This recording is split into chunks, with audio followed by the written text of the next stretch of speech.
está sintonizada com você. Paraitinga vai ficar, toda hora que ligar ela vai corresponder. Paraitinga vai levar boa música e notícia pra você. Com o meu braço. Solta a voz, mulher. Música, poesia, bate-papo e muita informação. Solto a voz das estradas. Boa tarde de domingo a todos os ouvintes da Paraitinga FM. Começa agora o segundo programa Solta a Voz, Mulher. Um programa desenvolvido pelo Coletivo de Mulheres de São Luís do Paraitinga. Programa voltado aos assuntos da mulher, com notícias, informações, músicas, poesias, entrevistas e muito mais. Eu sou Eliane e estou aqui na apresentação do programa, juntamente com a Laura, Amanda, Marina, Fernanda e na técnica de som, o nosso querido e amado Alcides Filho. Agora com vocês, Marisa Monte na estrada, Pete desconstruindo Amélia. Solta a voz, mulher. Solto a voz das estradas.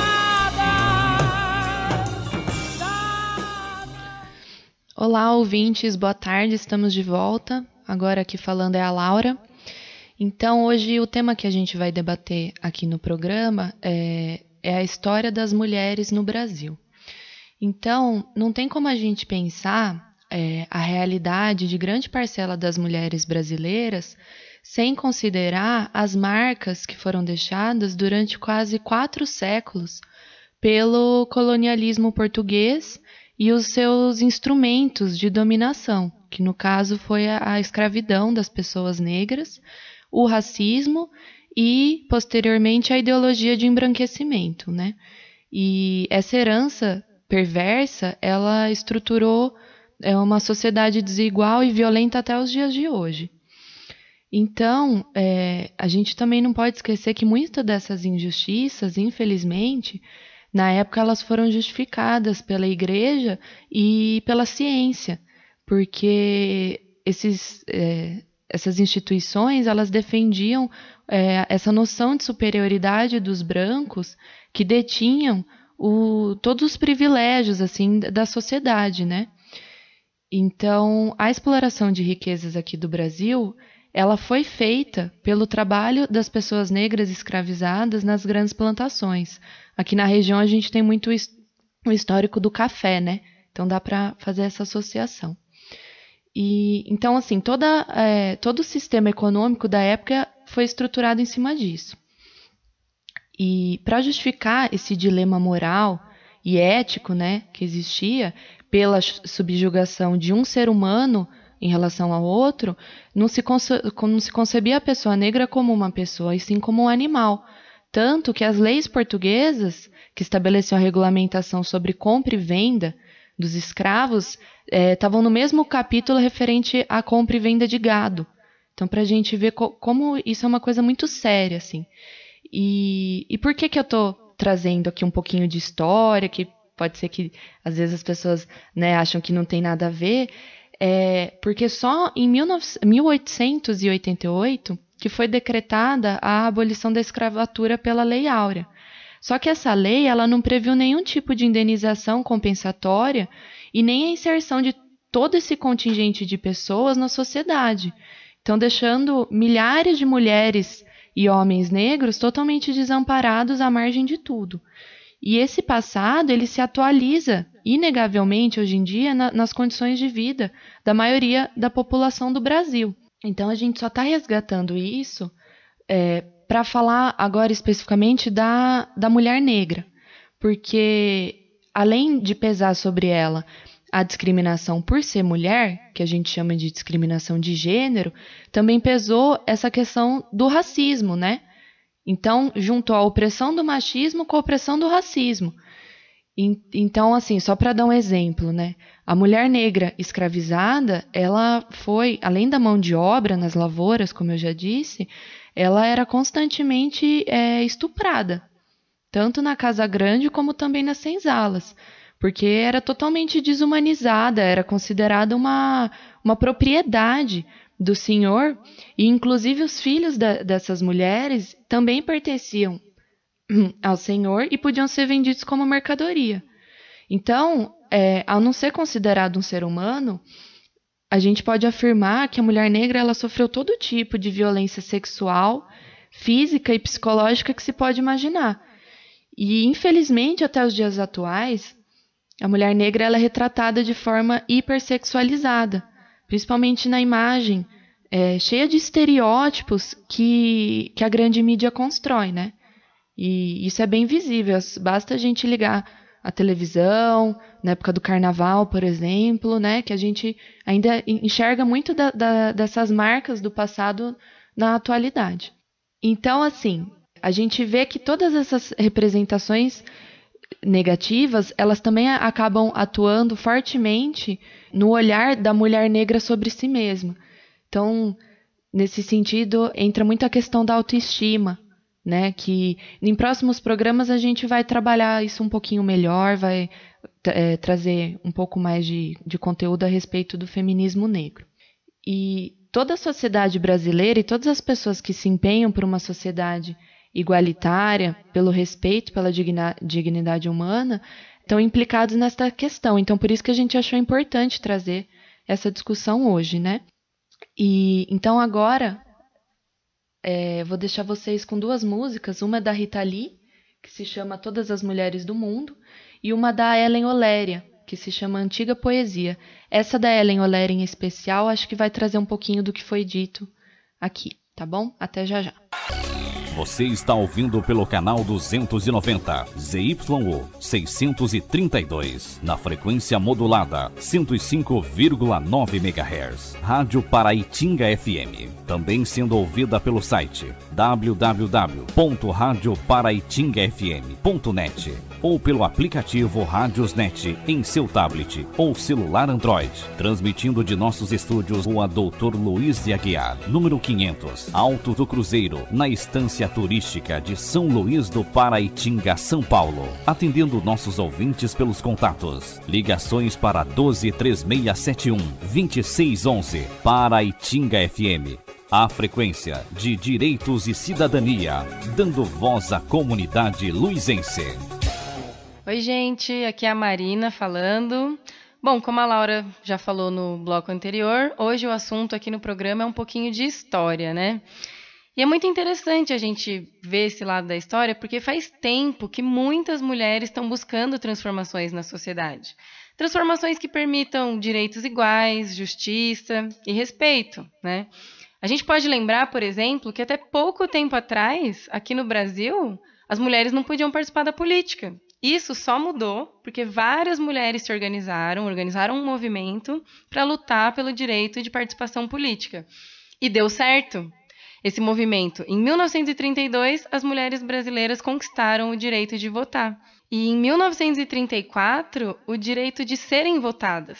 E nesse ano já teve uma mulher eleita. Carlota Pereira de Queiroz foi a primeira deputada federal do Brasil. E isso foi muito importante, porque agora, estando dentro da política, a mulher pôde lutar em defesa da sua causa, né, dos seus direitos. Então, o mandato dessa primeira deputada federal foi em defesa das mulheres. Um outro exemplo interessante que a gente tem também na nossa história, até 1962, as mulheres casadas só podiam trabalhar fora de casa se o marido autorizasse.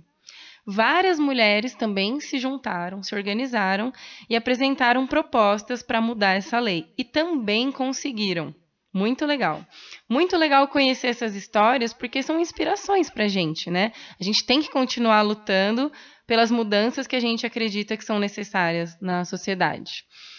Mais um exemplo que eu lembrei agora. Vocês sabiam que antigamente as mulheres tinham que continuar casadas?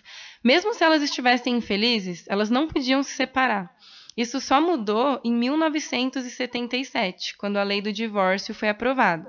Ou seja, antes disso, Mesmo se a mulher tivesse sido traída, ou mesmo se ela apanhasse do marido, ela não podia se separar. Hoje em dia, as coisas são diferentes. A gente conseguiu muitos avanços, como eu falei, graças a essas mulheres que se organizaram e lutaram para mudar as coisas, né? Em 2006, por exemplo, entrou em vigor a Lei Maria da Penha, que presta apoio às mulheres que sofrem violência doméstica. Então, um grande avanço. Claro que a gente ainda tem muita coisa para melhorar, né? Mas por isso que é legal a gente conhecer a história, por isso que a gente fez questão de trazer esse tema hoje. Porque é importante a gente ver que a história nos mostra que é possível. É difícil, né? Tem que ter organização e tudo mais, mas é possível. Então, pra gente não perder o que a gente acredita, né? Que a gente continuar lutando. No próximo bloco, a Amanda vai nos contar um pouco sobre mulheres que fizeram história. Bom, vou deixar vocês agora com um som da Zélia Duncan, que chama Intimidade, e uma música muito legal, que é da Nayara Azevedo, Ex do Seu Atual. Solta a voz, mulher. Solto a voz nas estradas. Agora com vocês um texto de Jandira Fegali e Kleber Henrique, retirado do site Gladys. Eu quero uma história nova, não este conto de fadas brancas e ordinárias, donas das nossas façanhas. Eu quero um direito antigo, engavetado em discursos, contidos, paliativos, cheios de maçãs e peras, bordados de culpas e crimes. Eu quero de volta, de pronto, as chaves dessas gavetas, por arquivos trancafiados, onde jazem meus heróis. Uma nova história velha, cheia de fadas beiçudas, fazendo auê, algazarras, com argolas nas orelhas, de cabelos pichain, engasgando príncipes brancos com talos de abacaxis. Em meio ao silêncio das matas do século XVII, a guerreira quilombola Dandara se jogava no vazio de um penhasco brasileiro.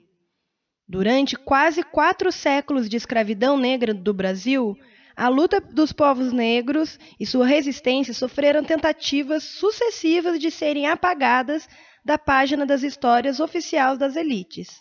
A forma mais conhecida dessa resistência foram os quilombos, que eram aldeias ou comunidades onde moravam muitos negros foragidos e serviam de reduto para receberem mais escravos que fugiam das fazendas a partir dos ataques que os quilombos realizavam para libertar seus irmãos de cor.